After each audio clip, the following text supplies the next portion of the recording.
бир күн калыптыр, эрте алып келиптир силер. Бир күн болгондо балаңар кете бермек деп. Бала кезде эле өзүм ооручумун. Баягы көзүмө кара кишилер көрүнүп баштады. Күнүгө баягы жакындап, жашагым келчү эмес, өлгүм келчү, чынын айтканда. Кыйналчумун. Сен 3 тамга бар, өлөсүң деди ал дагы. Ата, мен өлгүм келген жок. Мен да эл катары жашагым келет. Үйлөнгүм келет, балалуу болоюн деген ниеттерим бар эле ата. Ушул ниетимдин баары болбой мен эрте өлмөй болдум деп. Ал эжеке көрүп эле айтты. Сен оор экен, сеники оор деп койду. Сен өлөсүң деп эле койду, кыска эле. Эшикке чыктым, остановкада ыйлап отурдум. Церковке бардым.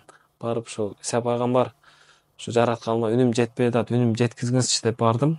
Церковке, чиркөөгө барышка аргасыз болуптур. Чиркөөгө барыптыр. Баягы орустар суусун берди.